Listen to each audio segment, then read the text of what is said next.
Good evening, welcome to the September Parish Council meeting. We didn't meet in August, as we normally don't.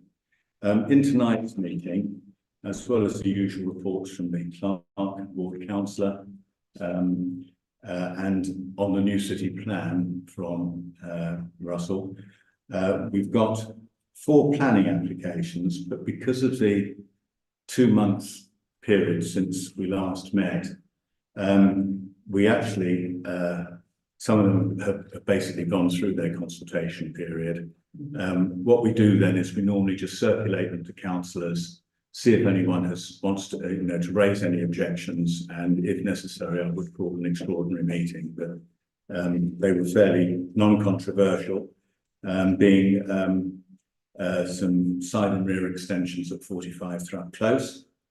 A discharge of conditions on the Sustrand cycle track, which is quite exciting actually, if they really do actually build up the cycle track from Havisham to us.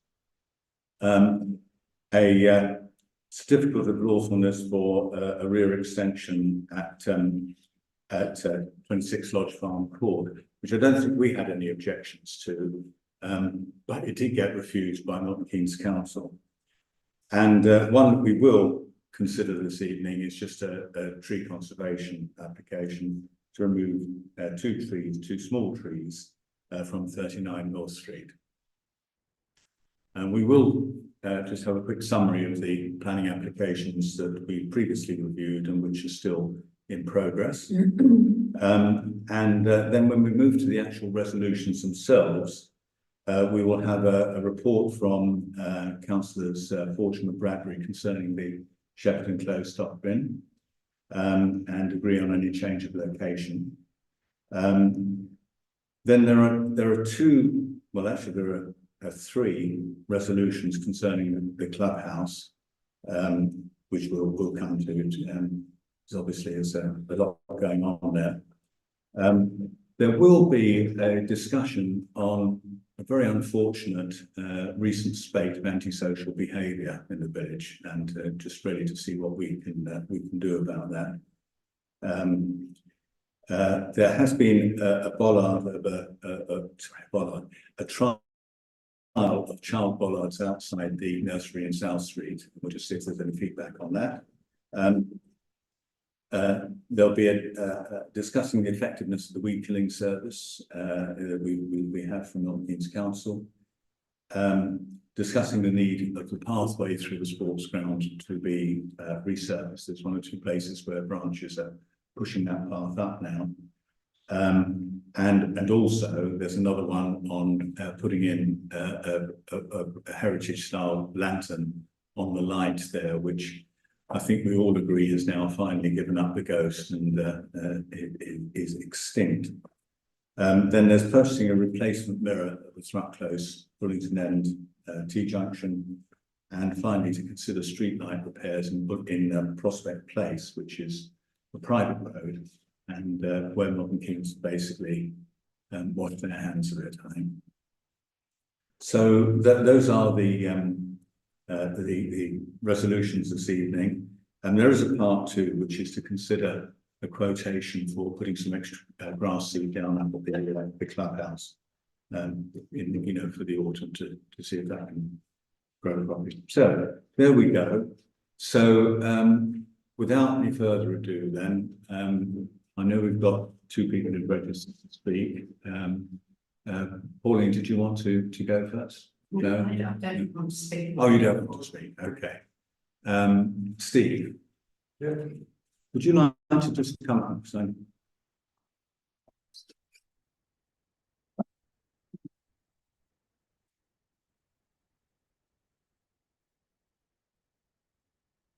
Hi, good evening, councillors. I'd just like to address you on a very important issue, the MK plan. 2050 as it's termed. I think it's very important to the village what happens. It'll have quite a big impact. It will have a big impact. We've seen lots of development in the past. The 7 sites proposed around Castlethorpe. 3 of those sites have been deemed deliverable, which I believe is the planning officer appraisal of the sites. There's a consultation process at the moment. I think, you know, taking time into account, I think some of the major impact is really Hanslope surgery cannot cope with the current development. We've had massive development in Hanslope and quite a lot in Castlethorpe. The roads can't cope. Milton Council, Northampton Council won't repair potholes. We don't have an infrastructure. The school wouldn't cope. It's just been mentioned in the introduction today about the nursery and having bollards in the village. This small centre of the village won't cope if we keep expanding at this rate. I think the PC, Parish Council, has it prepared a position? That's my question today. You're an important body. I think it's very important that you declare a position and comment at this first round and comments in the consultation, because if you don't, that map of 7 sites, and there's a host of other sites around Hanslope, if the Parish Council doesn't stand up to this and doesn't comment and form a position, those sites will all drift from Hanslope and Havisham to this area. It's not, you know, it's not the end of the story to say it's 3 sites that might go ahead. No, it could be more sites, it could be bigger sites. The deadline, I'm concerned about the timescales here. So I know Russell's going to report back on the local meeting, Parish Council roadshow, if I call it that. No, it was the intention presentation by the City Council. Yes. Okay. The deadline for consultation period is the 8th of October, latest. I think your next meeting is 7th. But it's actually the 9th. Sorry? It's actually the 9th. The 9th. 2 days after your next meeting. Okay. So my question to the Parish Council is, have you got a plan? Have you formed an opinion? Are you going to object to development in this area? Well, if I just take Russell is going to report. I've got a question for you, Steve. Did you go to the Hanslope presentation? No, I didn't. Because if you had done, you would have known that the main thing is that there will be no large-scale development north of the Great Ouse. That's off the table. I'm not saying it won't come back, but at the moment it's not in the city plan. All the other small sites are, all the other sites, the non-strategic sites, of which there are 3 in Castlethorpe, will be for a maximum of 10 houses. And they will not all be built on, they're just sites that are suitable for building 10 houses on. Yes, I mean, with all respect, you cannot judge how the plan will go. No, Steve. No, we can't. Very large area. That's the situation. I would not believe in the first instance, and I'll stand up on camera and say this, that those areas will be 10 houses on each of those 3 areas. That will not happen. Yeah, Steve. Anybody who has that idea, honestly. Let me. Sorry, That's the situation at the moment. I know the flavour. Okay, come on, guys, come on. Let me just try and answer what Steve actually said. We have been tracking this right the way through, and I've been doing it in concert with my colleagues at Havisham and Hanslope. As Russell has said, and despite our concerns in the earlier rounds, there is no development currently proposed in Castlethorpe. This is what we're what Russell is saying. There are 3 sites which were deemed as suitable, but the qualification was that they would only be included if the new city plan included them or the modified neighbourhood plan included them. So that's the situation. You do raise a valuable point, which I have to say, I don't think we're adequately covering by Russell reporting here. I think we probably should do a formal response to the consultation. And I think we can probably draft that well, we'll discuss it when we come to Russell's report rather than now, but there should be a response, and we can probably get that drafted in advance of the October 7th meeting, so that the October 7th meeting, it will just be a formal resolution, and Jackie can get that in before the deadline. And I'm pretty certain that all of us here, you know, do not want further development, having basically been screwed over by MKC over Carrington Road. It's the scars run very deep on that. So I don't know if that answers your question. We will do something. Well, I thank you for that response. And the other thing, Steve, is that they want, the city council wants representations from as many residents as possible.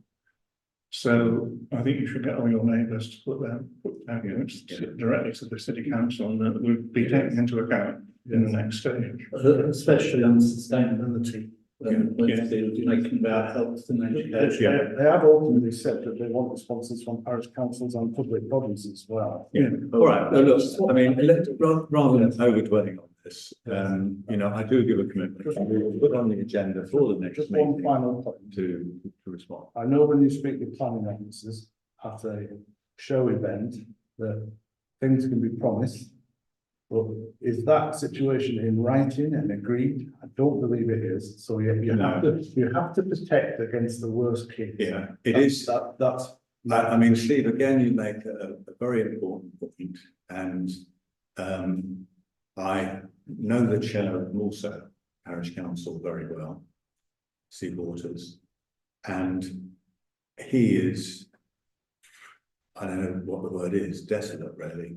Destroyed by what's happened. They were told in the Plan MK that they were not a preferred option, so they didn't object. You know, they supported what it was, and all the rest. They didn't run any campaigns, and then suddenly at the last minute, Milton Keynes Council Planning did a switcheroo on them and said, "You are now a preferred option," and you can just see what's happened. And that lovely little village is now, you know, completely surrounded. Now, there are limits to what a parish council can do in these things, but you've made the point. It is a valued one, and I think we will have it on the agenda next time, Steve.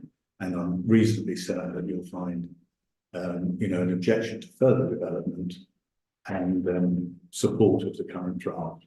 Yeah. Is that okay? That's fine. Timescales are. Good. Thank you. All right. Thank you. Right. Did you want? Yeah, okay. Yeah, if you come up, then it's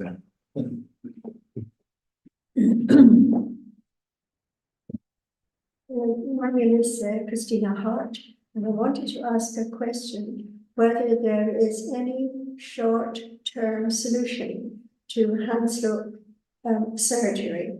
The reason I'm asking is that I went there last Friday to collect a prescription, and the place was full of people waiting because on Friday everybody goes there. And at least 2 people, elderly people, were given their prescriptions back to them because the surgery couldn't fulfill their order. Yeah. And there were elderly people, and they were a bit bewildered because they were told to, you know, take your prescriptions to Swedish Stratford or whatever. The surgery is not coping very well at all. There are difficulties in even trying to see a doctor. I tried to see one, and I was told to send a photograph. I've got a marker, send a photograph, and maybe the doctor would then sort of see me. But that's not the point. The point is there anything short term that they're going to introduce, like, you know, more doctors, or to allow us to actually see somebody?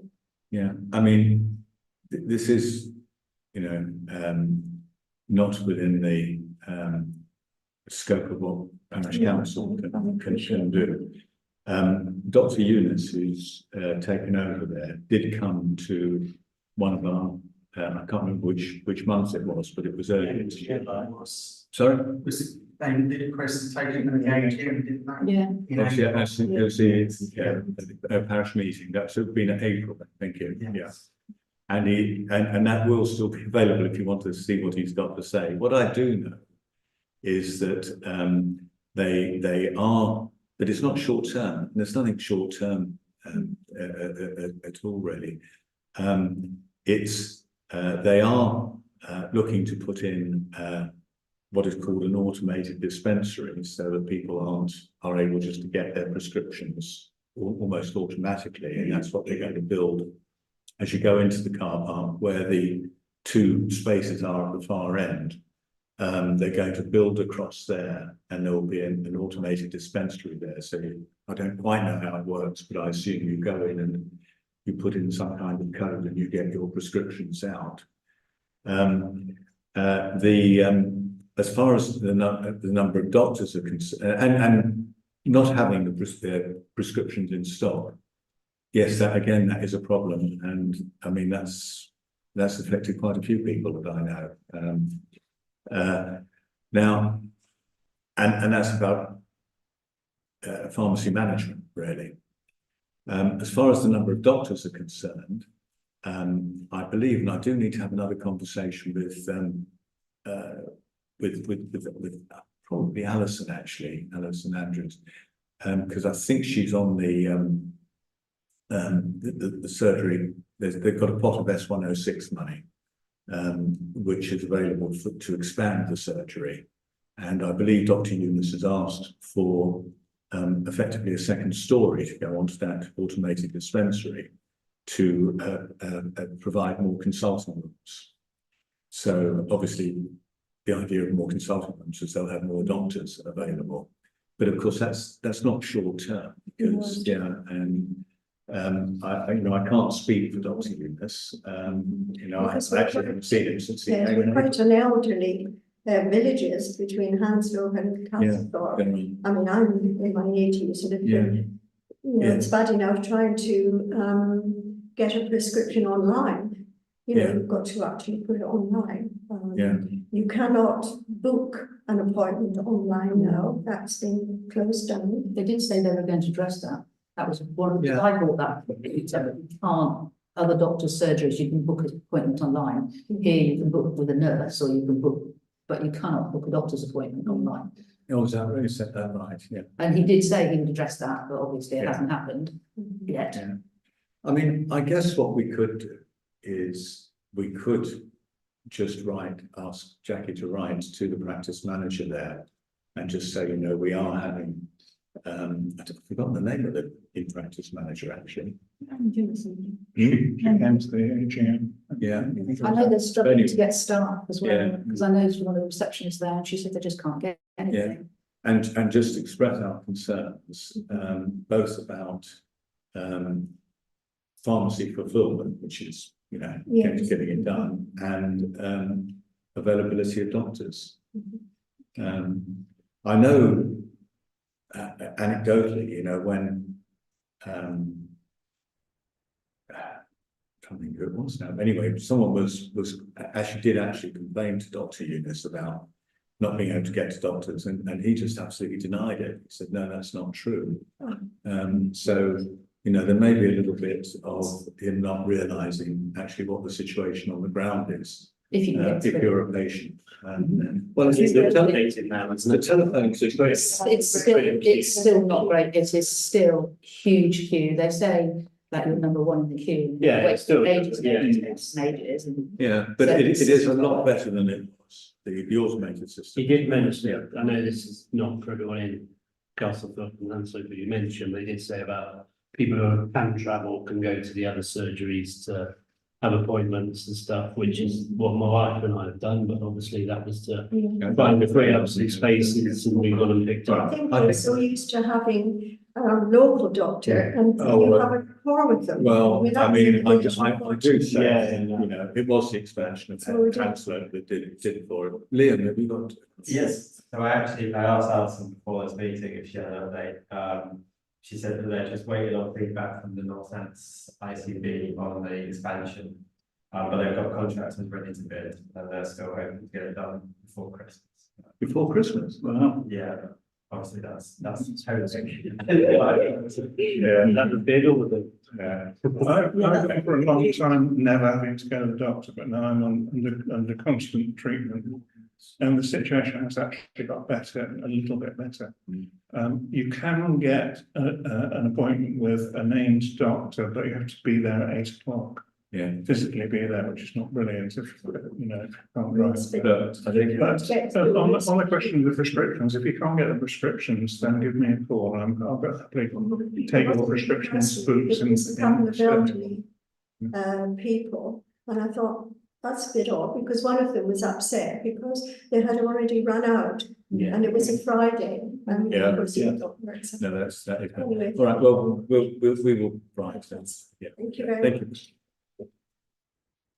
Right, is there anything else? In that case, I think we ought to move on as we're now past the 2 minutes. So we'll now start the meeting proper.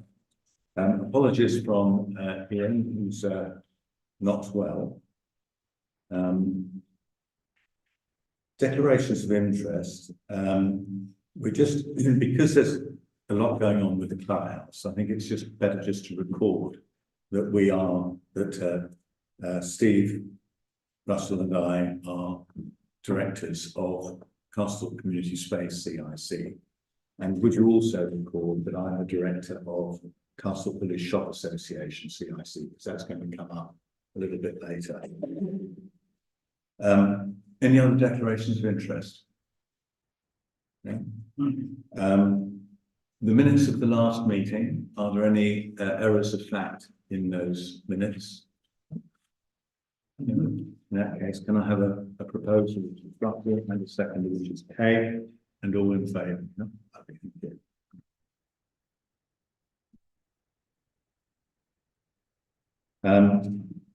Now we move on to the clerk's report. Just call that.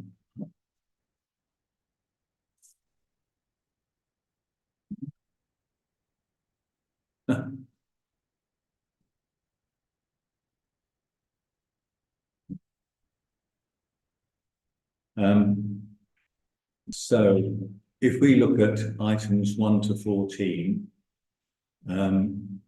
are there any, I wonder if I can share this. Dare I try to share it? But while I'm trying to do this, Item 2, the 50-mile-an-hour speed limit and the 20-mile-an-hour through Haversham has now come into effect.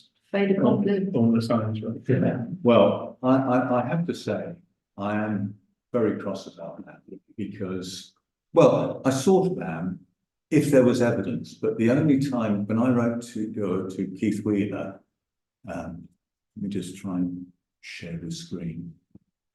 There are very few signs as well. That's So there's one when you go in. If you're not looking at that, then you wouldn't actually realise that it is now 20. So, yeah, just to pick this up. Yeah. When I wrote to Keith Wheeler asking the reason why some of the roads were designated, and in particular the road between Haversham and Castlethorpe, to which he said it was to create a buffer zone for the 20-mile-an-hour area that they're now having in Haversham. To which I said, well, that's gratuitous. And I tried to get any further information, and there just wasn't any forthcoming. Now I do, and so that residents do understand, that our response was that the road from the dips to Hounslow, fair enough. I mean, frankly, going more than 50 miles an hour along there is, you take your life in your hands. But actually, at just before the junction with Bullington End Road, and down Bullington End Road itself, we asked for it to be reduced to 40. There was a fatal fatality there a couple of years ago. And it is a very nasty, unsighted bend anyway. And people are sort of, just coming along. And I know the people from, is it called Furlough Farm? On the other side of the Bullington End Road. I mean, they have been really worried and had a number of near misses. And, you know, we did ask for that to be 40 miles an hour. And Ian has often reported about people coming down Bullington Road very fast, especially when being very annoyed when he's trying to move animals across the road. That was ignored. Instead of, Fatality wasn't that long ago, isn't it? sorry, Fatality wasn't that long ago, it wasn't a couple of years ago. wasn't that long ago. Oh. Anyway, whatever. I mean, the point is, a fatality is really, really, really serious. I mean, this is, and I'm just appalled at that. You know, I actually think I am going to, I might speak to you, Russell, about submitting an appropriate FOI on the on all the evidence and representations that were made to the assistant director, because I was particularly annoyed, and as I did have an email exchange with Liam and Alison on this. Hanslope PC, by the way, did 150 miles an hour everywhere. And I must say, I did get a little bit, feel they were out of their area, talking about a road that wasn't in Hanslope at all. But I did talk to Liam about whether we could make representations at the decision meeting, and was basically told that the assistant director just makes these delegated decisions without any public participation or representation.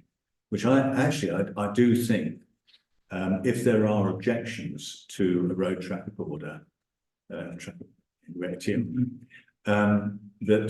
they ought to hold these things in public. You know, I think it's a matter of democracy, actually. Why don't you allow it to come there, not going to take any notice, especially for the parish council?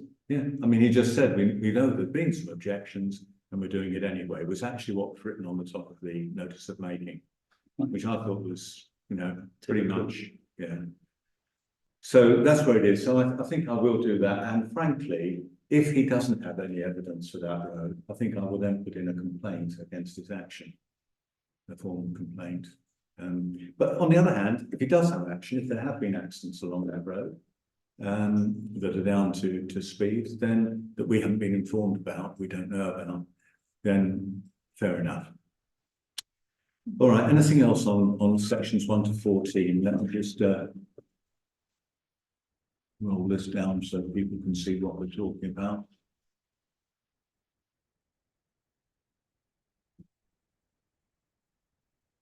Anything else now?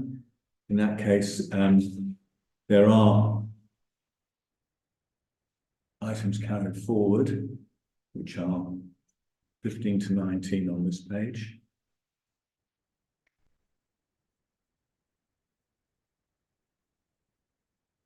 No? And then we can go into the longest list of all, which are all the problems outstanding with Milton Keynes highways. And I believe, Jackie, that you've been informed that basically, because everything's going to be risk-based in future, nothing's going to be done about anything in Castlethorpe. They're renegotiating the contract with Ringway, so from September, that new procedures will be put in place, and we might have our own local inspector. Who will inspect but not do? Are you still the Conservative highways? No, Keith McLean is done now. Oh, Keith, okay. I mean, could you raise this with them? Because, I mean, I know they're silly little, I mean, for example, there are some really silly things, like a lot of posts that are askew. Probably they get knocked with the landscaping. There are lots of signs which are being turned around, you know. Now, those sort of silly little things, we would quite like to get done ourselves. We could probably do that. We can't go around repairing footways and things. That's beyond our financial means. But, you know, really small little jobs like that, we probably could get someone to do it. But when Jackie and I, you know, met with Graham Cox a year ago or whatever it was, you know, he just wouldn't countenance it. So it's like, we won't do it and we won't let you do it. So you just live in a mess.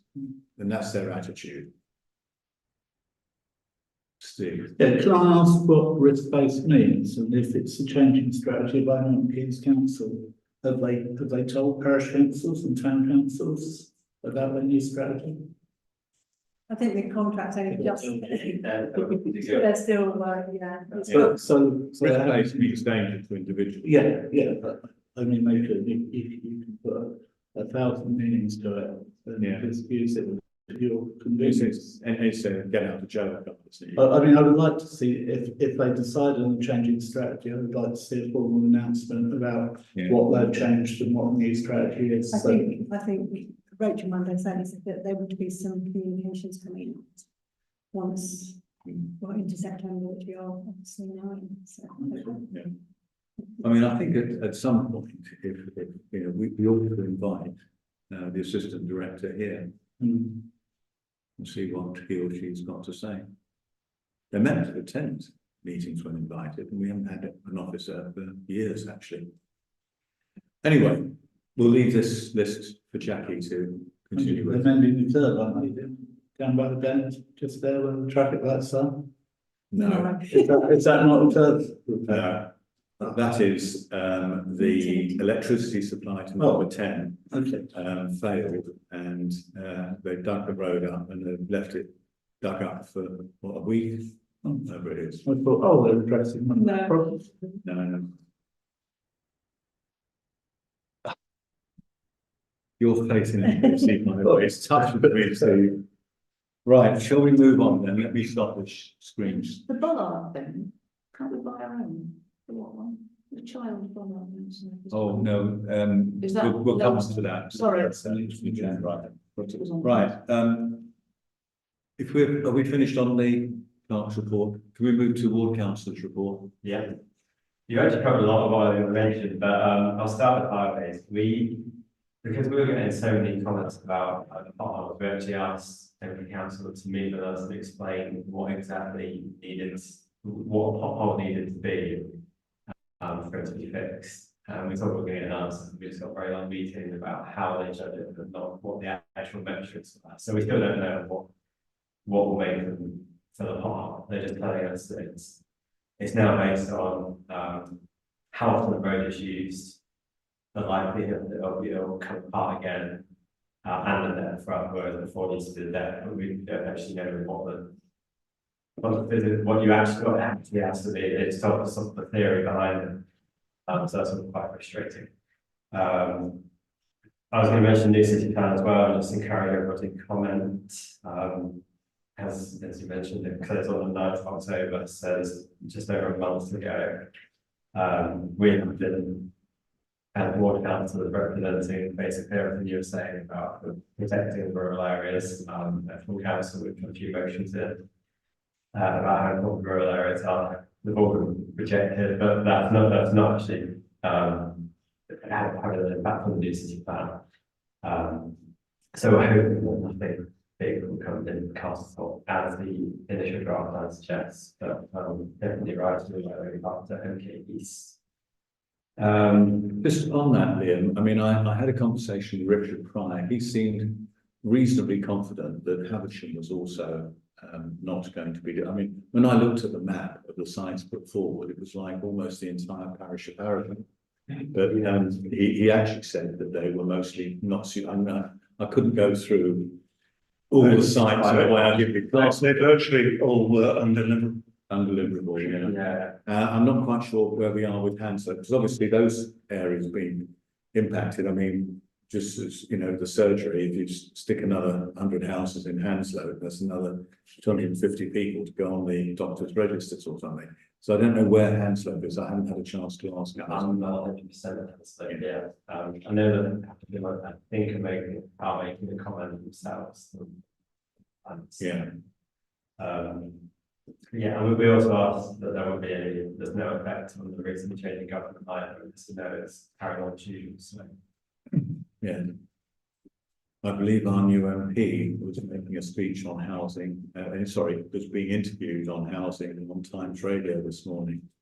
But I haven't actually really heard what he had to say, Yeah. other than to duck the issue of the Labour slum landlord, which apparently he was asked. Yeah, I won't comment on him really, if they are things, so it's fine.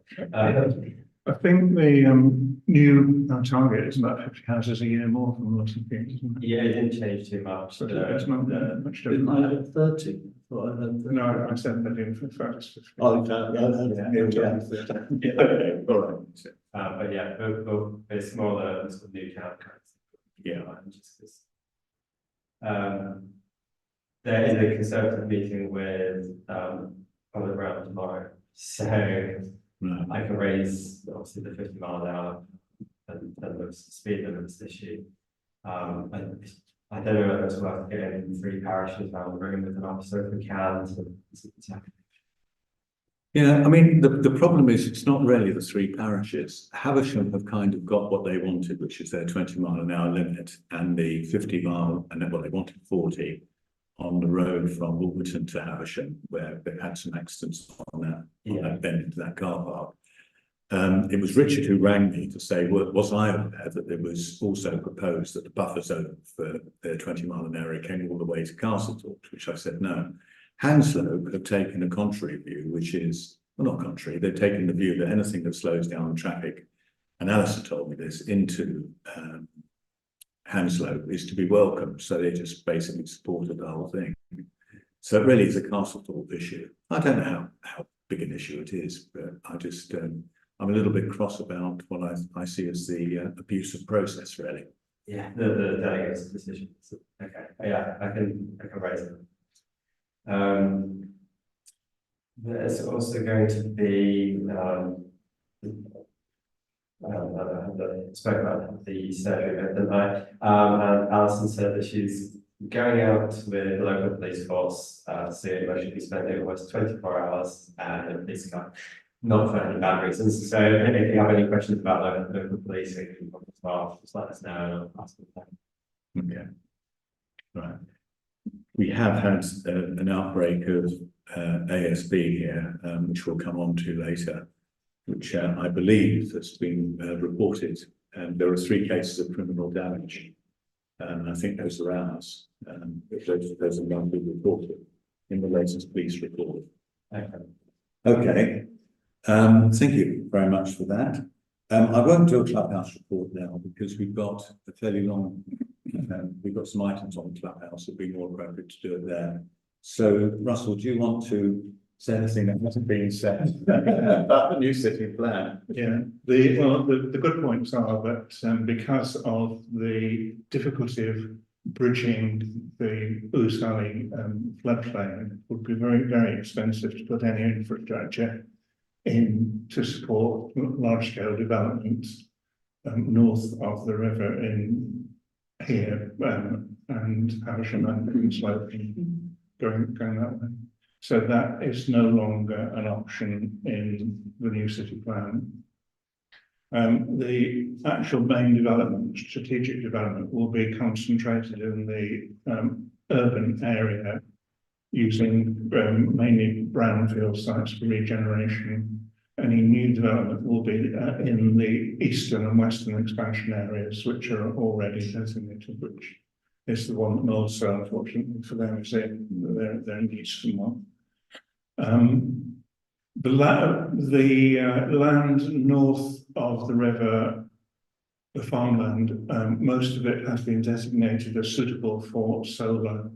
It's not going to mean that it will be definitely be built on with solar generation, but it's designated as suitable for.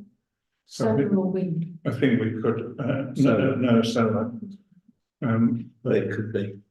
No, it's only solar. No, yeah, Russell will go on and talk about Yeah, so I think we can probably expect there will be some solar development in the local vicinity. In addition to that, there are 2 sites near Castlethorpe. Well, one is actually nearer Hounslow than Castlethorpe, but there's one about halfway between Station Road and the Well, it's actually on the other side of Castlethorpe Mill. Yeah. So it's quite a long way away. Yeah, Which is, it's about halfway to the industrial estate then. and the other one Which is is, right up by Lincoln Lodge. Grafton, yeah, the other one's only Grafton Regis designated as suitable for wind, first wind generation. On the housing front, Hansard does have a lot of, I think it's about 8 or 9 areas which are classified as suitable for development. Some of them are actually, several of them are actually on Castlethorpe Road coming towards us, but within the Hanslope boundary. We've got the three areas. One is south of Shepperton Close at the end of Station Road. One is as you go towards Hanslope, from where the triangle is, it's the little field on the left-hand side. And then there's another one which is at the north side of Lodge Farm Court, backing onto the Stacey's Farm. These are areas with grade 2 agricultural land in them, which for the purposes of the new city plan, grade 2 agricultural land will not be built on in general cases. That there are 1 or 2, I believe, exceptions, but certainly in rural areas it won't be built on. The 3 sites here are at the moment designated for a maximum of 10 houses each. That does not mean to say that there will be any houses built on them, but there could be. Okay, well, thank you very much for that. Oh yeah, the other thing that Dobbysfield, which we're currently in the process of registering as a village green, has been deemed unsuitable for housing development. I would say that pretty much what Russell has said, because he and I agreed it, is in the parish council report that will be out in Castlethorpe News, which I think Ro is now trying to get out next week. I think we were all hoping for them now, but it's not. It's also got the new city plan, and I think there was something else in there. Well, the boundaries, but anyway, what Russell said, if he didn't pick it all up, it'll be in Castlethorpe News. Right. So let's move into planning applications, and if there's no more on that. And we'll go very quickly through 45 Thrupp Close. There were no objections, and it has actually now been approved. Discharge of conditions on the cycle network has been approved or accepted, whatever. Two, that's much. There have been two conditions, 6 and 7. 6 and 7. Oh, were they? I'm sorry. I think it's to do with effect on corner. Their report isn't sort of detailed enough. And number 7, reasonable avoidance measures. Newts come back into play. So they've not shown that they are avoiding any protected wildlife that might be there. Okay, well, thank you for picking that up. So I thought I saw something which said discharge. Split decision. It was a split decision. Split decision. All right, I missed that. And 26 Lodge Farm Court rear extension was refused, as I mentioned. So we just have the one to consider submitting consultation comments on, which are the removal of 2 small trees at 39 North Street. The tree officer has basically said they're small, unimportant, and not visible from the public highway. And basically, as long as they're taken out properly, they can be taken out. Does anyone wish to comment on any of that? They're going to be replaced as well with native varieties. They're going to be replaced. Okay. All right, no objection then. On previous planning applications.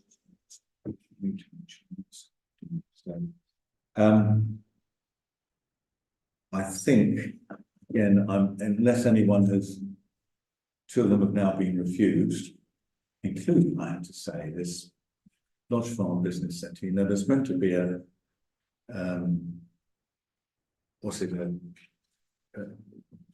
it's meant to be basically, they're meant to favour development down there. Yeah. It's in the neighbourhood plan, And and they it's keep policy. refusing it, you know, and It's become their policy.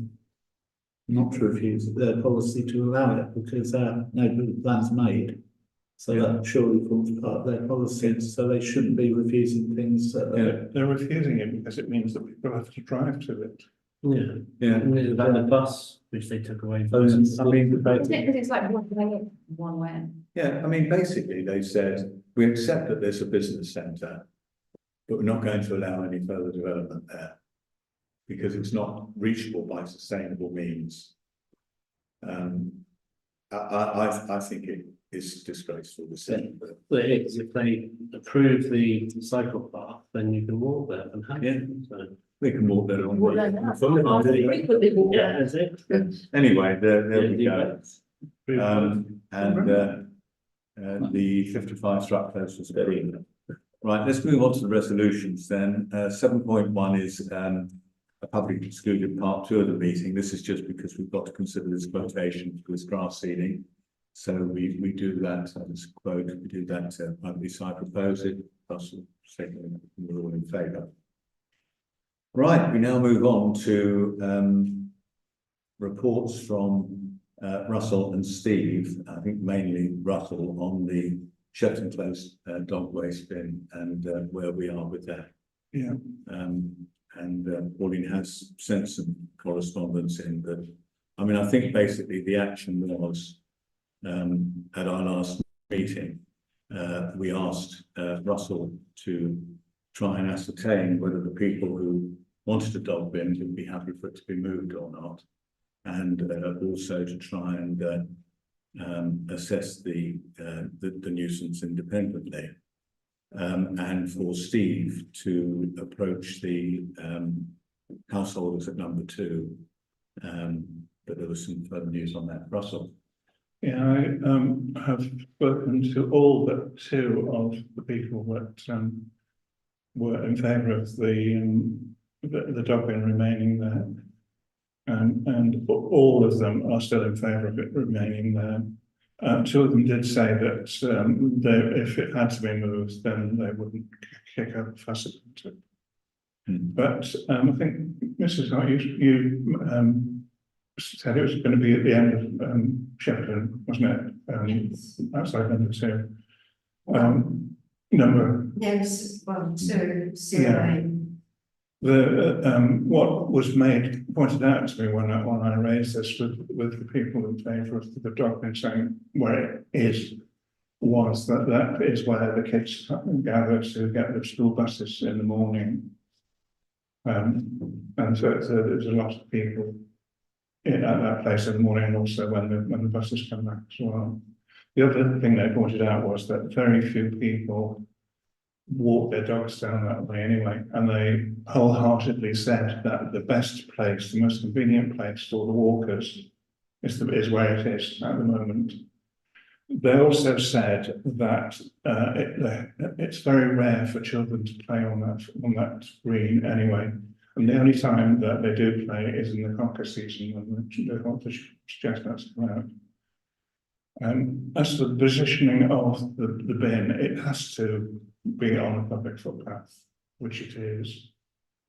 And to be honest, I cannot see any other place where it could possibly go and be of any use. The only alternative is to take it out and then you'll get dog mess all over the green, or leave it where it is. And I would propose leaving it where it is. I've never had any problem with dog food. Okay. Steve, did you? Yeah, I saw a lady at number 2. I saw her son first, because she's on holiday, and she's not got any great concerns about it going out, but she'd rather it didn't because it would disturb her dogs. So she lets us in the front garden. It's enclosed, and she again made the point about the children who picked up from school. Okay. So I mean, she's, like I say, she's not passionate either way, but if she expressed a preference, it would be to keep the bin where it is. Okay. So, does anyone else wish to speak on this? It doesn't really make sense though, does it? No, Pauline, we're now in the meeting. Well, Does any other councillor want to speak on this? No. Does any councillor wish to propose that it move to a different location? Or moved altogether? No, in that case, I think it will have to stay according like it is. Okay, in that case, we'll formally, we are, I suppose we ought to formally resolve this, oughtn't we? This resolution, and you're proposing it stays where it is. I will propose it stays where it is. Okay. All right, Just say one thing. well, There's another avenue I can take. If I feel aggrieved by the decision, so as far as I'm concerned, it hasn't finished. okay, Because we spent lots of hours okay. doing research and nobody's listened. Right, now, we now need to move on. There are 3 resolutions here associated with the clubhouse, because obviously we're now getting to a point where we're moving into what I call the end game. I'll take 7.4 first, because this is quite a substantial matter. And I have put I made some changes to it today, actually, so I will just go through that. And a lot of this is what is in the report, which is in Castlethorpe News, that you can read, and then, but the decision at the end is obviously one that we will take, you know, as a council decision to make that. So the clubhouse is now built, decorated. We've got flooring and countertop, all built, and that really completes what we call phase 1 of the project. There's a few snagging points to sort out, and we have a weekly meeting on this, and we'll just see what is outstanding. Construction have done a very good job, and they have generously contributed to some extra work, and I will just record this to give you an idea of their generosity. The decoration, electric security shutters, and a discount on the video ramp that we had to build is worth about £12,000 altogether. So that's their contribution to doing this. And so, you know, great thanks to Alan Hickford for that. The cost of phase 1 was £280,000, which was funded by planning gain from Carrington Grove, Parish Council reserves, and using part of a £50,000 loan from the Public Works Loan Board. A resident Gordon Fleming, has very generously, you know, Gordon, just along from you in Checkers, have very generously fitted a number of CCTV cameras to the clubhouse, which is provided by his business. This also covers the surrounding areas, such as the tennis courts, exercise equipment and car park. And we have, not recently, but we have in the distant past had a little bit of vandalism in the tennis courts, damage to the nets. So, and with the adult exercise equipment, we were had it on our agenda for some time to see if we could get some CCTV to cover that. So we're very pleased. It really is very good, and great thanks to Gordon for doing that. Phase 2 of the project. So phase 1 was to build the thing. Phase 2 is to fit it out, and with kitchen equipment and furniture. The cost of that's about 50,000. It will be done to a high standard, so that will be attractive to residents. We have applied for a number of grants, but we have not been very successful. We received 1 grant from the Community Foundation, which has been a great help in getting that equipment in now. Very disappointed that we were unsuccessful with grants from Milton Keynes Council. I mean, there's loads of parishes have got community centres of some sort where people come into a cafe type environment and can mix. And the fact that we couldn't even get a small contribution from Milton Keynes Council, I thought was very, very disappointing. It wasn't a lot of money. I think we asked for £5,000, which should have, you know, out of their huge pot. We were also unsuccessful with the National Lottery. We were told that at the beginning of August, but it's an organisation where they give you feedback on why they didn't give it to you, and you can immediately resubmit. Actually, we re-employed our consultant. It's not very expensive, to prepare a resubmission, which hopefully will have a final review and will go in tomorrow.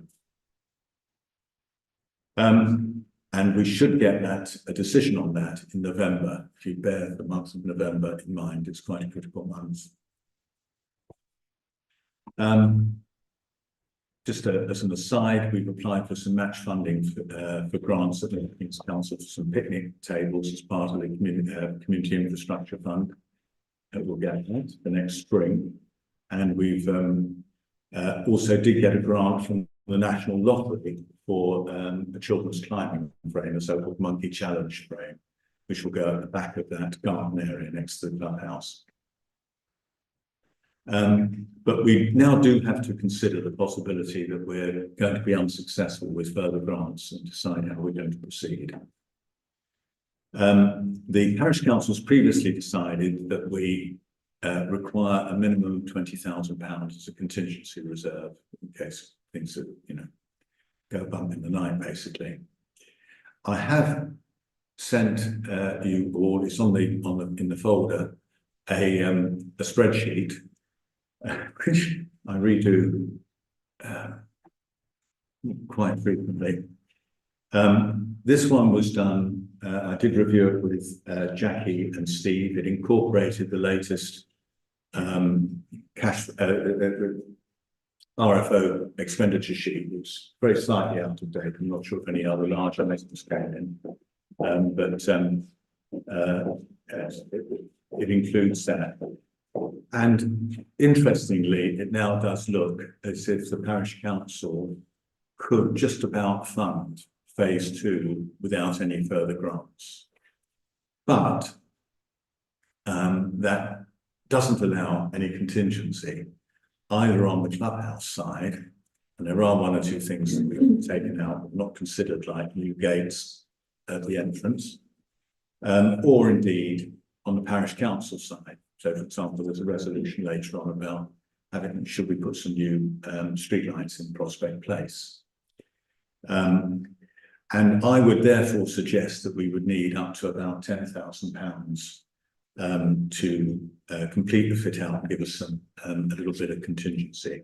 We've advertised for donations, and I'm hoping we'll set up a crowdfunding site as well to see if we can get some, you know, with the shop. We actually did get £15,000 worth of donations from residents for that. I hope we would get a similar amount, but I don't know. But if we got 5,000, I think we'd be happy then. We expect and there's also a possibility. I mentioned CBSA, the shop association.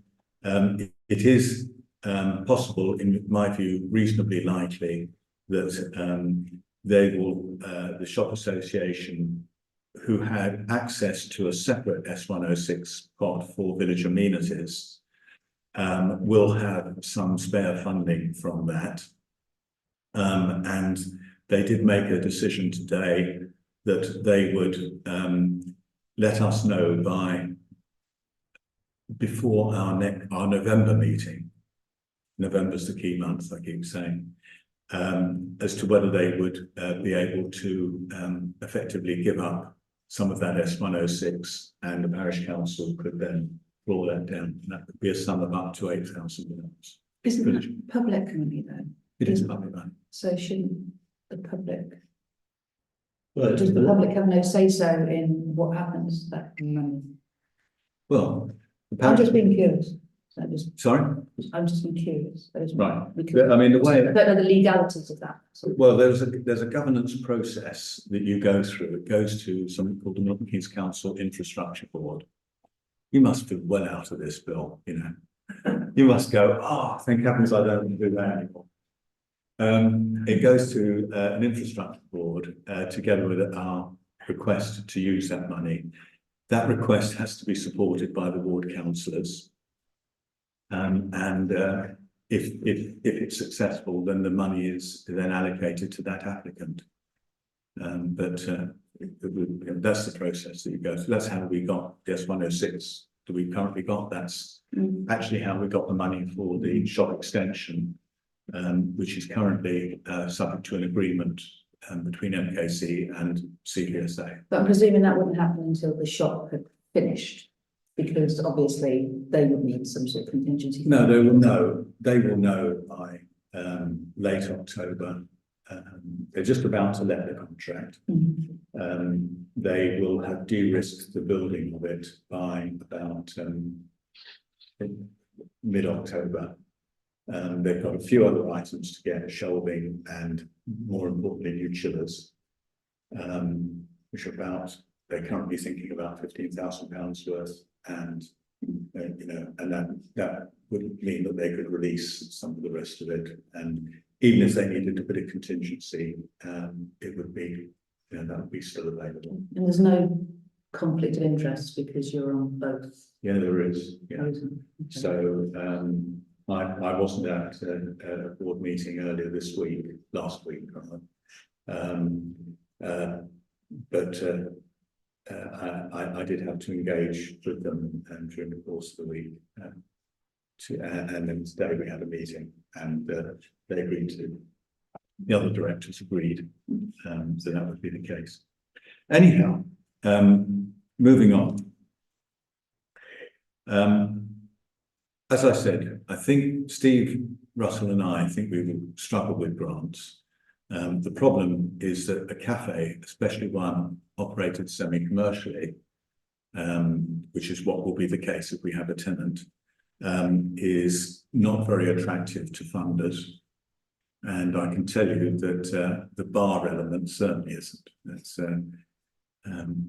I don't know why people have got such a thing about alcohol. But we try not to mention it anyway. Yeah. Well, it's not part of our application. It's the application is for the cafe. And they like reusable elements. They want things that people can go in and use themselves. Yeah, as you can here, but you can't really do that. You can't do that. Food hygiene already. Yeah. So anyway, and this is really coming to the core of the resolution here. I suggest that once we have an outcome on the grant in November, the parish council, I'm suggesting the parish council commits to go ahead with or without the grant. The effect of the grant would effectively mean, apart from creating a bit of contingency, that we would not need to draw down the full amount of the PWLB loan, which means the parish has then got to pay back over the next 20 years. So it obviously reduced the load on the parish, which we would regard as a good thing. So effectively, now we are in a process which I call tenant acquisition. We've advertised, Russell has advertised on the Facebook pages of the 4 villages, and there'll be another advert in the Castlethorpe News when it comes out next week for expressions of interest.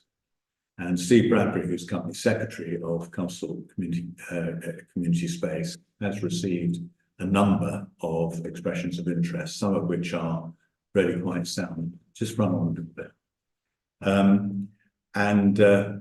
So the intention is that we will be interviewing in October with a view to getting a contract in place, or a lease in place, sublease in place with a tenant in November again. Now, in order to actually engage with a tenant, we do need to commit to the to what we're going to provide. So that is why I'm asking, as part of the resolution, for the parish council to commit that it will actually complete the phase 2 of the fit out, so that we can say to the tenant, this is what you'll get. There may be a couple of items around the edge that will say, you know, subject to funds or something like that, just in case we do need to create ourselves a bit of contingency. But you know, hopefully with perhaps some donations from the village, perhaps some of this money from CDSA, perhaps one or two other large donations, as one or two that might come in. There'll be enough to see us through that phase. But even if that didn't happen, we can actually manage, as is shown in the spreadsheet that you've got in your packs. So I therefore ask the parish council for its decision to proceed in November with or without a grant, so that CCS can give certainty to a prospective tenant, finish the fit out, sign a sublease, and open the clubhouse. Okay. All I was going to say is I've been approached by Lunchable Cafe, which I'm assuming have already got approached you. I couldn't possibly comment. But Okay, but anyway, they've asked me, but they're very, very keen. Yeah. That was all. So, finish. Yeah, All right. Okay. So may I? Oh, you'd like to speak? No. Oh, I agree. You're going to vote, right? Okay, so can we therefore say we will commit now, so that the CTF, yeah, okay, all right. Thank you.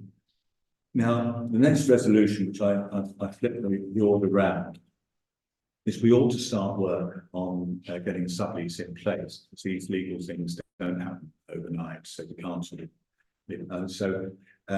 In the cash projection, you can see there's a sum of £3,000 for legal fees associated with these sublease.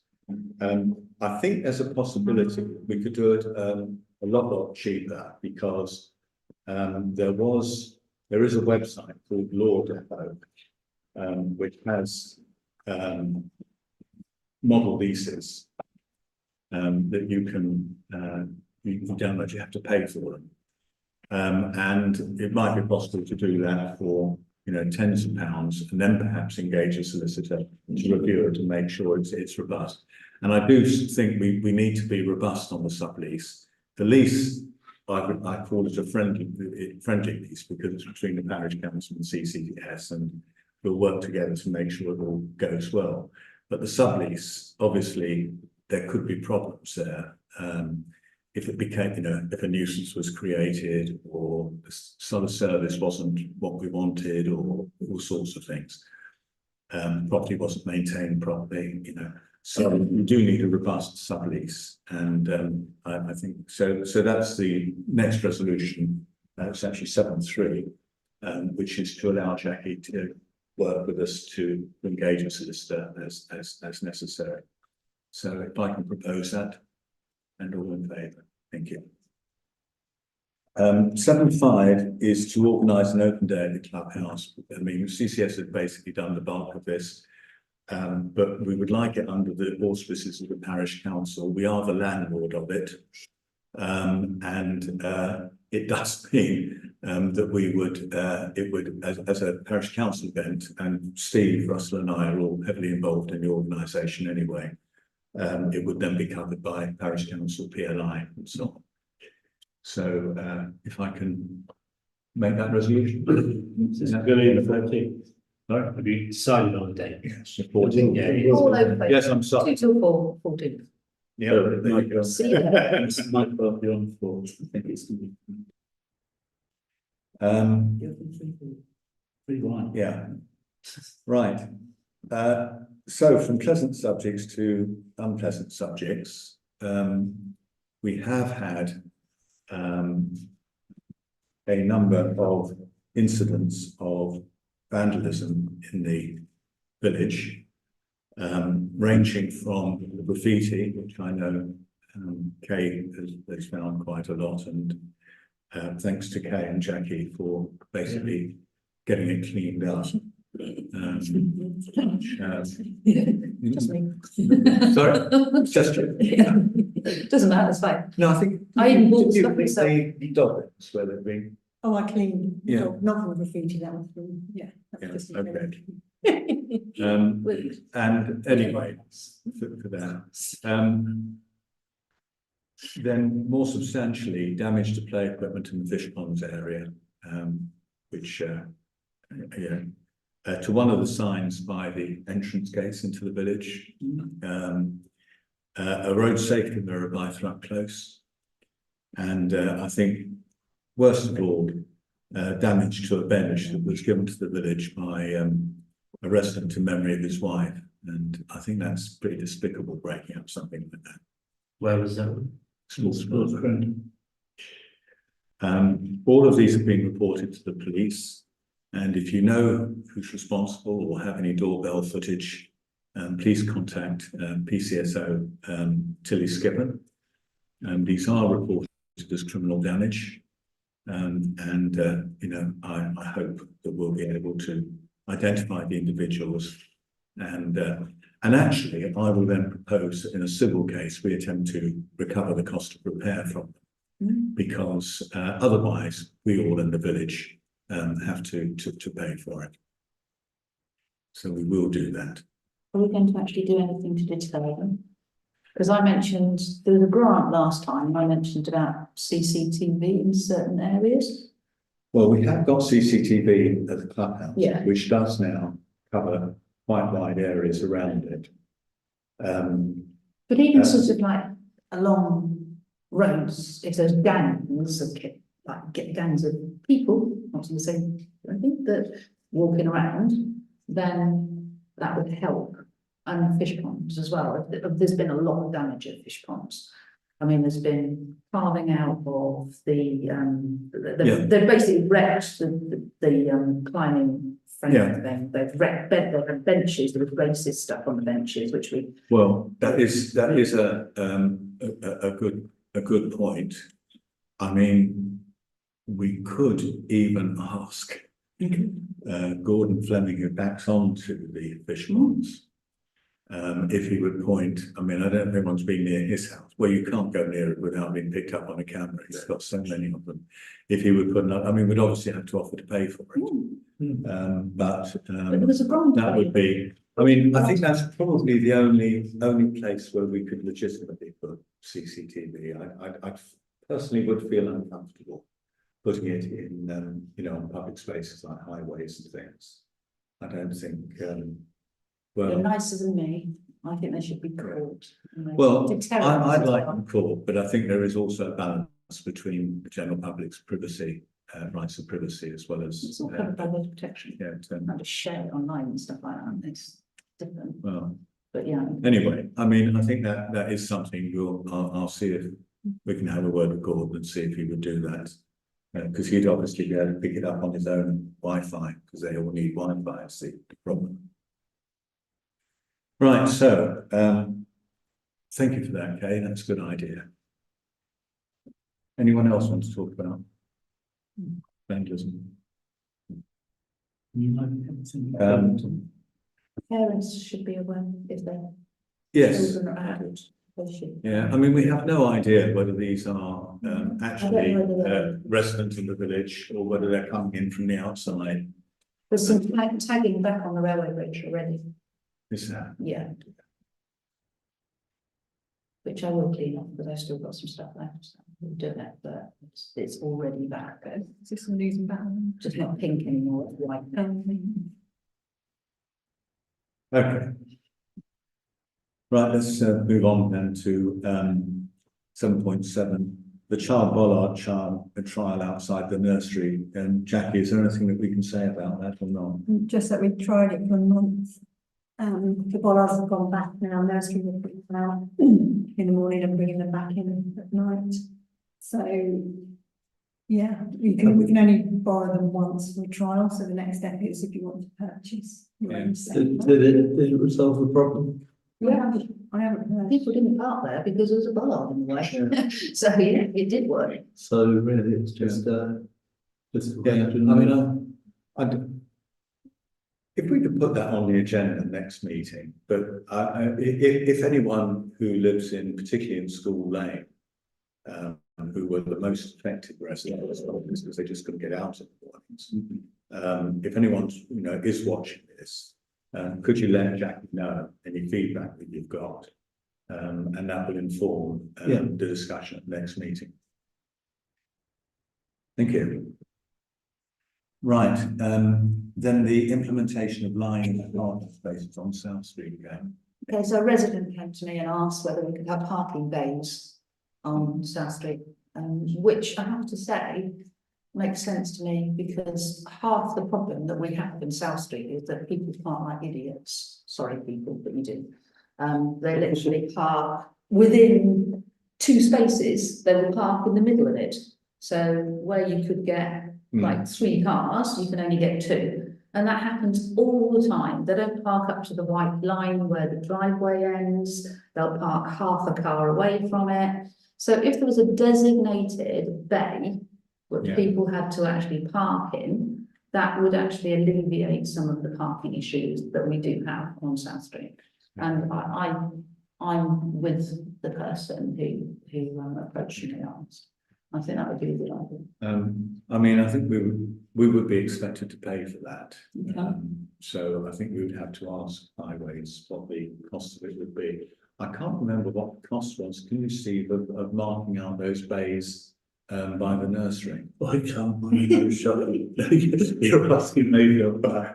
Okay, would it be just in front of It's your house? just up to from my house to John's old bungalow. Just that stretch? Just that stretch. It doesn't need to be the rest of it because they don't park. It's literally there because So it's probably about 15, I don't know. 10. Yeah, I don't know how big the parking space is. I've tried to measure it out by like walking it. But it would mean that people would have to park sensibly. But I do feel as well that it's a bit pointless unless there's a sort of sign, please park in the bays or something, because otherwise people will just park over the lights. So it does need to have not a reinforcement, but you know, park, just some sort of deterrent to stop people, because they'll park like just. Well, I was going to ask whether people would actually do it or not. Well, I think that if you look at somewhere like where the station is, the parking down that road, people park within the bays. And there's nothing to stop them from parking over the line. Do you know the road that goes down past the Bowls place? Yeah. Milford Hall, that's got bays. Yeah, that's got bays all the way, that's like a railway station, sorry. All the way down, that's got bays and people park within those bays. Yeah, And but I think that's probably enforced. So you don't anymore. That's something. No, Okay, well, look, they've written the parking meter I think about it's- 2 years ago. I think it's reasonable for Yeah. Jackie to ask for a quote for doing that, and then we'll have to see how our funds go. I'm pretty sure last time they did it quite cheaply because they were painting elsewhere, so they didn't have to bring everything out specially. They did it while they were doing the right one. No, I think it's the other way round. I think what they did was they were painting that, and they said they would do some drive protection markings, particularly John Earth Drive. Oh, yes, For something like They did 30 drive quid protection instead of charging the full whack, which was a huge amount of money. It would have been, because they now charge, I think it's about £500 or something to put drive protection markings in front of your house. There is 2 spaces outside the house next to ours as well, outside 14A. And some people park very stupidly there as well, when they literally park, so only one car can get there. So maybe that 2 there as well. I don't know. Well, let's, But I mean, I think what happened when we were looking at the Station Road parking area was that they came out and they did it was a reasonable engineer. I mean, it was somebody who knew about parking bays and all the rest of it. And they said, we can do this, you can't do that sort of thing. Yeah. So I think if we ask them to come out and have a look, they I'm will quite tell happy us to what can talk be to done. them. As long as they come out when I'm not working, I'm quite happy to talk to them. Yeah, Maybe. well, it might come out deliberately when you are working, okay. Thanks. All right. Love you too. Yeah. All right, let's do that. I'll ask them to meet instead. Weed killing, Steve. Yeah, about a month, 6 weeks ago, the village was horrible. I don't think we killed it at all, because I had to drive around today and everything's killed off. So they obviously missed the treatment. And you know, so I'm just guessing that the contractor can say, yeah, done that, and Milton Keynes Council will pay them without checking at all. But I mean, certainly I would find it unacceptable for the weeds to grow like they were 6 weeks ago. You know, it looked absolutely horrible. But so I don't really know what the answer is. They say they'll do it twice a year, but they won't tell us when. 3 times. They're saying 3 times now. So can we ask them for their schedule, and maybe for next year keep an eye open? Yeah. And if weeds do start to come through at any time. Well, what we can do is we can say, because they said this thing about subject to cars not being parked there. Yeah, but that was rubbish because they. I know, but what we could say is, so that we could advise residents Yeah. that the thing is coming, and so they Yeah. won't park their cars unless they want their car paint to be stripped. We can do that, but in effect, areas where cars are never parked. Well, Yeah, no, it's, I'm. Yeah, I know what you're suggesting I know what you're might saying, find out. Yeah. All right, so that's what you're suggesting. My recommendation would be to actually ask them for a rough schedule of when they're going to buy the weed killer next year, and for us to keep an eye open. And if weeds do start to come through, we question their strategy and say, well, you're saying you'll take care of the weed killing, and we got these weeds coming through. How many did they say they've done already? I think that was the 3rd one. I would think it would be served by now. I think they've done it once. I think they've done it once. twice. No, I think they did it right at the beginning of Yes. this, like spring. They But, certainly I didn't think do they've it. just done one now, I don't. I think you're probably right, they missed out the middle one. Yeah, Yeah, and they paid their contractor regardless. yeah, Yeah. because the weeds were. Yeah. Yeah. It That's really did. That's why I sent an email to Jeff. All right, so we're going to try and find out when it is, and then we'll complain if it's not done. The pathway through the sports ground to be resurfaced. Yeah, the concern is that more for when the clubhouse opens, and there are some root affected sort of bulges in the tarmac, and especially the lighting as it is at the moment, it's probably quite dangerous. Thanks for coming out. Appreciate that, and we'll see you again. About accessibility as well, wheelchair users and people like that, they would struggle there. So Yeah, I mean, I think it's a matter of repairing. Probably, I don't know, 95% of it is okay. It's just there are a couple of places where the roots. Where the laurel is, do you know the laurel hedge? Yeah. It's that, and that laurel hedge actually makes it quite narrow as well. So Yeah. that's quite a narrow route. but the roots. And the roots are push bad it. now. Yeah, We So do at need, the other end. yeah. So I think it's I think it's a case of get someone like Michael Weaver to go down there, see if we can affect immediate repairs, and then when the clubhouse gets going, then maybe the CCS has got some funds, which we know it is going to build up funds. Don't think they should patch it, because they did that on Well, South. we should make it safe, let's say make it safe. Yeah, But it needs to be the length of that hedge really, rather than just. well, we'll see what. Yeah. till Take Michael- that bit out, take that bit out, It take does that need bit to out. drop. Yeah, but like I say, if the clubhouse opens, we've got concerns that. When? Not if. No, sorry, when. Did I say it? You did. I meant when, of course. When the clubhouse opens, I think we should Yeah. have a true service. Okay, Right, the way along. all right, so let's get making a lot of work for you here, Jackie. Yeah, sorry, Jeff. A simpler one, but kind of related. That street light on the sports ground. We were talking about it last year. It seemed to be not working, and then I went up there and there was a dim amber light coming from it. But the other night when we came out, it was completely dead. So I think it should be replaced. We have a quote of, I think it's £966. It may have gone up a bit because that was earlier in the year. Actually, from Hickford's streetlights, it's a different division to the construction one. That's not through Milton Keynes Council, that's straight to it. It's ours, isn't it? Yeah. What colour would that street light be? Light wise, as in what colour would the light be? White. So, because I think it's a safety thing as well, Yeah. particularly if people don't, it's not, Yeah. it's Well, about. in its being safe. position, it will illuminate both directions on the footpath towards Lost Farms Court and Thrupp Close, and also throw some light over towards the clubhouse path. So it should make it all, safer in the dark. I think you could Because really almost do certainly two there. it will be dark when the clubhouse opens. If you I think that price it's well worth to. Is there no chance of getting another one? Two. To actually light the, because if you go, if it goes, so from this end, it would be lit because Thrupp's lit and everything, but the other end, when you go past the changing rooms and stuff like that, that won't be lit. Right, I mean, at the other end, you are into. You've actually got to provide electricity supply to wherever it's going to go. Yeah, it's the none in. And sorry, Rooms, is there none in the changing rooms? there is in the changing rooms, but you then have to put the supply in and you'd have to buy the post as well. What they'll do with this one is they basically just cut the top off, put a new lantern on. Just a And thought, maybe in Bob the future, because Uh, that it won't, but, it won't. I think actually, again, for the longer term, that is something that we ought to do. Yeah.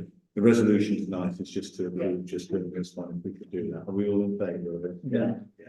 Well, by the way, Chair, you missed the mirror. Did I miss the mirror? Dear, oh dear, sorry, I was Do not- on the sports ground. Replacement mirror. I mean, I think we held off for a bit. It's not turned up in a ditch anywhere, has I it? searched for it. No. I walked up and down Bullington End Road and literally looked in all the ditches and everything, despite the nettles. And that it was nowhere to be seen. It went past Bullington End Road and went up the Hanslope, that road up there. Park, whatever it is, park up there as well, and it is literally nowhere to be seen. Just such a strange thing for people to do. It's probably in somebody's garden. Somebody suggested it might have been a lorry in Oxford Giggle or somebody was working in the Yeah, area, they did so say. it might have just been. But then it would be But there. then they would have picked it up, wouldn't they? Yeah. It would be there. But whether they just knocked it off and picked it up. Somebody else said that there are some kids going around stealing street stuff, Souvenirs. signs and stuff like that. Because they saw them with that like the sign from one of the villages, That's probably where else. like in the other, so it could have been them. I mean, when we put it up in the first place, I would say that there was Phil, Dave Hines and myself, but I was of no use whatsoever. Because I think it was me, actually, but anyway, I think it was Dave Hines for sure. We'll give him the credit. It's a good idea. Yeah, so But anyway, how much is it? well, I reckon that's 150. Oh, no, I don't think there's much of that. Do you know, I had a quick look on the web and it looked like a decent mirror of any size to be between 100 and 120, 130. If we're not All right. supposed to put it on a Milton Keynes council post or something. No, we're not. So do we put it on a post on Yeah, no, just put it on the post. On the post it came. the Milton Keynes council? Well, The problem is, I tell you what, the problem, I talked about wonky posts. That's a wonky post. I mean, I'm a bit, that's another one that ought to be straightened. So I think when it does go up, we could do with someone like Michael Lever just pushing that one in for us, Yeah. Yeah. But the mirror never moved all the time it was there. It always gave good line But of vision. It has. But I think the post may have been knocked more recently, or it was knocked when they took the mirror off it. Okay. Probably the bus. Not smash everything out of an road, so. But Can they make it too high for anybody to get to? But- Reasonably, so they can't lick it again. It's got to serve a purpose. Yeah, no, I get that, but then it's the angle that you put it at, sure. Yeah, it can be higher and pointing down, that's what Yeah. they're saying. Yeah. Yeah. Well, if we can do that, we can Do we do do it. the same again? Yeah. But high. So Yeah. do you want? Anyway, to approve it, Yeah. we're all happy with it. Right, and the last one is I've had a number of over the last couple of years comments from people in Prospect Place saying that their streetlights aren't working. And I said, well, to hold on in case Milton Keynes were going to do it as part of their streetlight upgrade. I just don't think they are. You're sorry? I don't know, this, It's a private, the problem is it's a private road. yeah. Now, and I think Milton Keynes Council are just going to say it's a private road. I don't think, I wish Ian was here tonight actually, because there are 3 lights. I'm trying to do this from memory now. Pretty certain there were 3 lights down there. There's one up by the bridge, which I think still works. I hope it still works. Then there's actually, believe it or not, a heritage style light, about halfway down. And then there's another one, which is a pole mounted ordinary, a bit further. Now, if I gather correctly from the residents who contacted me, and there's 2 of them that have done it now. One light went a while ago, and they said, "Oh, can we get it placed?" And I said, "Well, hang on, Milton Keynes might do it. Let's just see if they'll do it for free." And then I was contacted a week or so ago, a couple of weeks ago, and said the second one is now gone, so it's completely dark down there. Now, the parish council could take the view that this is a private road, and therefore it is up to the residents to do it. Or it could take the view that we've actually replaced and made nice all the streetlights everywhere else in the village, and the people in Prospect Place pay their precept just the same as everyone else, so they should be entitled to the same service from the parish council. Throw it open.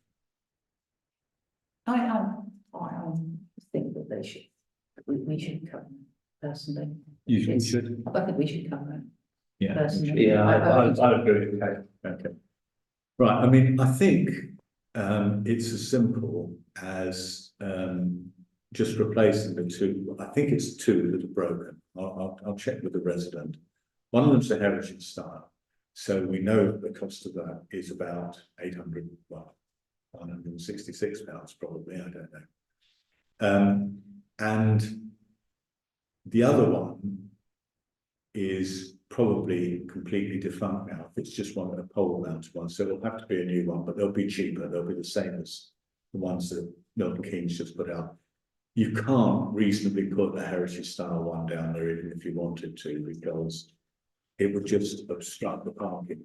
You know? So I did go down and have a look at it in the first place. Right. So we're having to get some quotes from Hickford's. If you're talking to Hickford's lighting group, Jackie, if you could ask them for a quote to do 2 of the lights down there. There's one there, these are going to be LED lights, they're going to last a lot longer than the existing ones now. Yeah, I think. So it's an investment. I think that's right, yeah. Okay, right, can we move on then to the RFO payment schedule? Bit of a long one, I'm afraid. It is long, but a lot of it has been paid. I've got just a couple of questions on Oh, no. it. The water supply for the village hall, £127, that seems a lot, unless it's for 2 months. 2 months. Right, okay. And the other thing, the replacement lights for the village hall, you haven't ordered them yet? No, because I was going to speak to you about the discount. Yeah, they did give, I think it's about £10 a light. I thought I'd put it on, and if it's less. Yeah. then okay, Yeah. maybe more. They've probably forgotten about it, but it's worth asking again because it is a big order for them. Any other questions on that? Yeah, XLM, we did get round to cancelling the, Yeah, but well, Jackie did. Sorry, what's that? And are we still paying?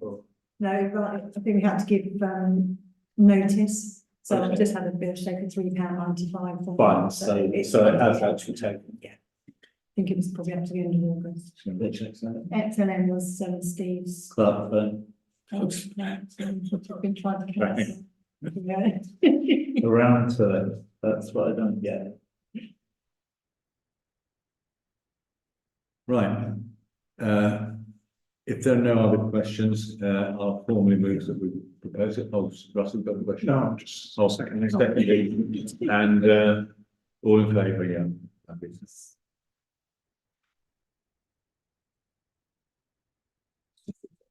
Yes.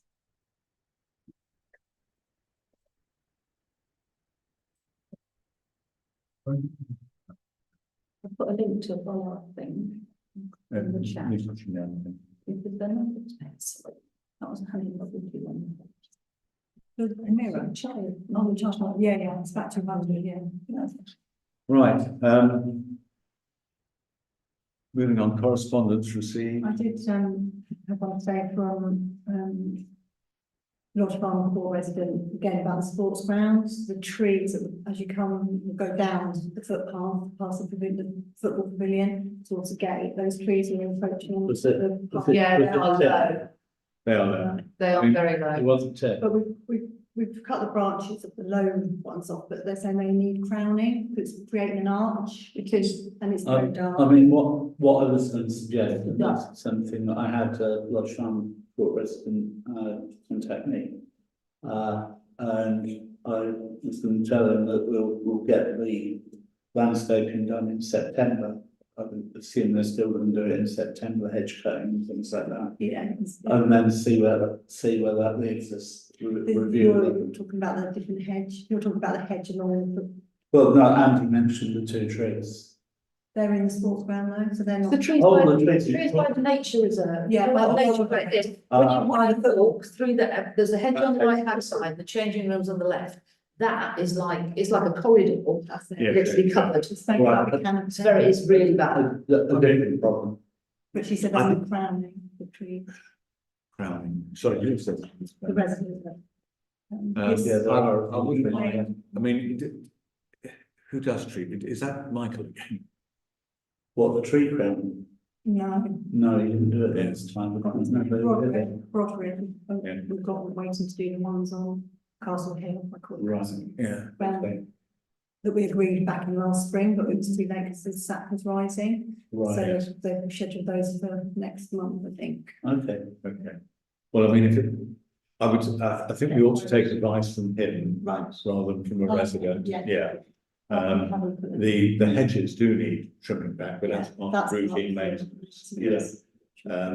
And actually, while we're onto this sort of stuff, I've had comments from residents about famous hedge on the entrance to Thrupp. Yeah, me too. I did go around and trim it a bit. Oh, and put you the should, around yeah. Well, is that the one that's you coming to Thrupp? Yeah, yeah. by the post box. I mean, it needs Right. another heavy Oh, trim. oh, but no, I- The little males. we cut it once a year, Yeah, and by the time we Makes us cut simple it people. again, it's in real need of cut. It's Yeah, just been. well, we can't cut it between February and exactly. until now anyway, so. It's just been very wet and sunny. Yeah. It's just gone now. I mean, this season has been, a really quite vigorous growth, so, but I'm we gonna just ask- need to make sure that our landscapers really give it a heavy cut back. But they do every year, and every year around this time, it's well in need of a cut, so Yeah. maybe we need to think about whether we want to cut it before the bird nest season as well.